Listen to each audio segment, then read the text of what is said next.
అవినీతి. ఈ సినిమానేమో అవినీతికి వ్యతిరేకంగా తీసిన సినిమా. పోనీ ఇక్కడ హై బడ్జెట్ ఏదో పెట్టారు, వీళ్ళు భారీగా ఖర్చు పెట్టారు, ఈ స్ట్రైట్ సినిమానో మరొకటో అనుకోవడానికి అవకాశం లేదు. అంటే కనీసం నాగేశ్వరి లాగా గ్రాఫిక్స్ మీద కూడా ఎక్కువ ఖర్చు పెట్టలేదు వీళ్ళు. గ్రాఫిక్స్ మీద ఖర్చు పెట్టారండి. కాకపోతే విషయం ఏంటంటే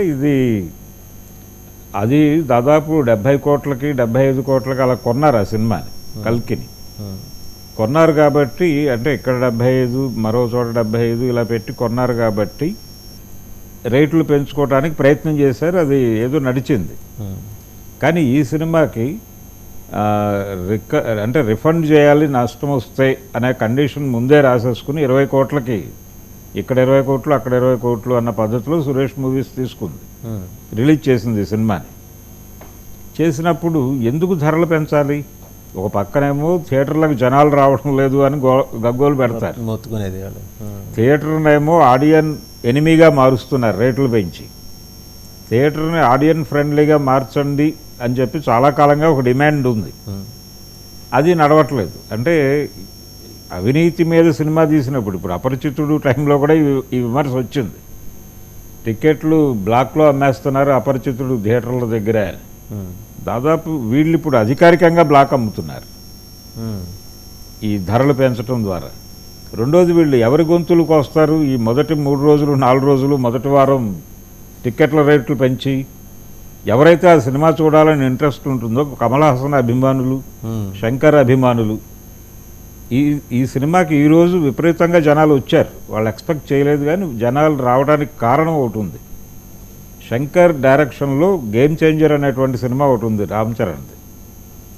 ఆ సినిమా మీద ఒక అంచనాకి రావడానికి రామ్ చరణ్ అభిమానులు థియేటర్లకు వచ్చారు. ఇది ఒక అదనపు బలం ఈ సినిమాకి. వచ్చిన వాళ్ళందరినీ కోసుకు తినేశారు వీళ్ళు రేట్లు పెంచి. అభిమానుల్ని పర్టికులర్గా, అంటే కమల్ హాసన్ అభిమానుల్ని, అలాగే శంకర్ అభిమానుల్ని, రామ్ చరణ్ అభిమానుల్ని, వీళ్ళందరి దగ్గర కూడా అధిక మొత్తం వసూలు చేసి బ్లాక్లో టిక్కెట్లు అమ్మి ఈ పద్ధతిలో నడిచింది. అవినీతి మీద సినిమా తీసి ఇదొక రకమైనటువంటి అవినీతికి పాల్పడటం ఏమిటి అనేది ఒక ప్రశ్న. రైట్. అంటే మీరు ఎలాగో ఈ ప్రస్తావన ఒకటి తీసుకొచ్చారు, ఇంతకుముందు అతని సినిమాల్లో ప్రస్తావన తీసుకొచ్చారు. అలాగే ఇప్పుడు మనం ఇంతకుముందు ప్రభాస్ మూవీ రిలీజ్ అయింది కదా, కల్కి కలెక్షన్స్ పడిపోయినాయి 2 వారాల తర్వాత అని చెప్పి లేటెస్ట్ టాక్. డ్రాప్ మొదలైంది, పడిపోయినాయి అని చెప్పి కొన్ని చోట్ల విత్ స్టాటిస్టిక్స్ కూడా ఇస్తున్నారు సోషల్ మీడియాలో. అంటే ఆంధ్రప్రదేశ్లో డ్రాప్ కొంచెం ఎక్కువ ఉందండి తెలంగాణతో కంపేర్ చేస్తే. తెలంగాణలో మరీ ఆ స్థాయి డ్రాప్ లేదు, ఏపీలో డ్రాప్ అయింది. అలాగే నార్త్లో ఇప్పుడు డ్రాప్ మొదలైంది. వాళ్ళు కొంత మేరకు ఆ సినిమా నిలబెట్టింది వాళ్ళని. అంటే 1000 కోట్ల క్లబ్లోకి అయితే వెళ్ళారు. ఇప్పుడు నిలబడదు సినిమా, అయిపోయింది అది. ఇప్పుడు డ్రాప్ అన్ని చోట్ల మొదలైపోయింది. ఇప్పుడు రేట్లు తగ్గించారు, టికెట్ల రేట్లు తగ్గించారు కాబట్టి కొంత ఆడియన్స్ పెడతారు థియేటర్కి. అయినా టెక్నాలజీ తోటి మైథాలజీ మీద వికృత దాడి అంటే అది ఖచ్చితంగా టెక్నాలజీ చేసిన దాడి. అది అంటే టెక్నాలజీ మనుషులకి పేర్లు పెట్టడం, అంటే మైథాలజీని ఆయన వాడుకున్నాడు. మైథాలజీని తను తీయదలుచుకున్నటువంటి మార్వెల్ సిరీస్ తరహా సినిమా తీయాలనుకున్నాడు, మ్యాడ్ మ్యాక్స్ తరహా సినిమా తీయాలి అనుకున్నాడు. అంటే వాళ్ళకి అది నేటివిటీ, మనకి కాదు కదా ఇది. అంటే మీకు హాలీవుడ్ సినిమాల్లో కూడా కొన్ని సినిమాల్లో వాళ్ళు వాంటెడ్గానే బైబిల్లో క్యారెక్టర్స్ బయటకు వచ్చేసి ఈ సమాజంలో తిరుగుతూ ఉంటాయి.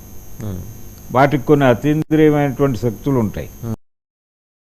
అలా ఒక కొంచెం మైథాలజీని ప్రస్తుత సమాజంతో లింక్ చేసి ఒక తరహా కథలతో సినిమాలు తీశారు వాళ్ళు. దాన్ని నాగస్విని అడాప్ట్ చేసుకున్నాడు.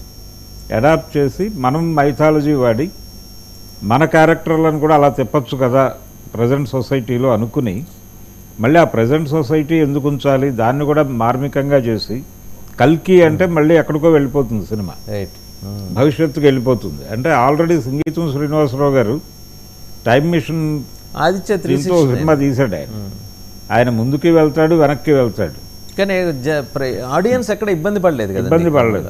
అంటే దీనిలోకి వచ్చేసరికి మీకు ప్రధానంగా ఇప్పుడు నాగశ్విన్ కలికి దెబ్బకి జనాలు బయటకు వచ్చి మా కత్తేది, మా డాలేది, మా గుర్రం ఎక్కడ అని ఎత్తుకునే పరిస్థితి వచ్చింది చాలా. అంటే కాస్ట్యూమ్స్ ఇబ్బంది పెట్టినాయి, కాస్ట్యూమ్స్ ఇబ్బంది పెట్టినాయి, డిక్షన్ ఒకటి, డిక్షన్ ఇబ్బంది పెట్టింది. దాంతో మ్యూజిక్ ఒకటి, పేర్లు అంటే క్యారెక్టర్లకు పెట్టినటువంటి పేర్లు A+B² పైథాగరస్ సిద్ధాంతంలో ఉండే స్క్వేర్ రూట్ ఇలాంటి పేర్లు పెడితే ఎలా ఎక్కుతాయండి? అంటే అది మాత్రమే కాదండి, అందులో శోభన క్యారెక్టర్కి మరియా అని ఒక చోట పిలుస్తారు, మరియం అని ఒక చోట పిలుస్తారు.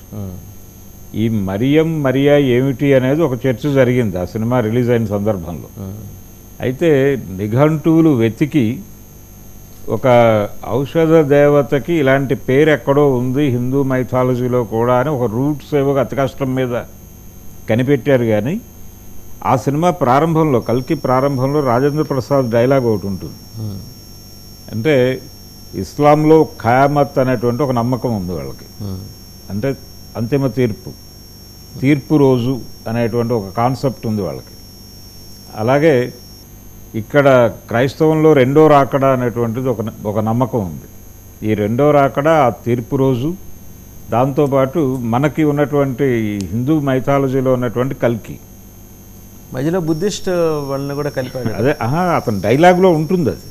రాజేంద్ర ప్రసాద్ డైలాగ్లో మీరు ఏదైనా అనుకోండి, అది ఖయామత్ అనుకోండి, లేకపోతే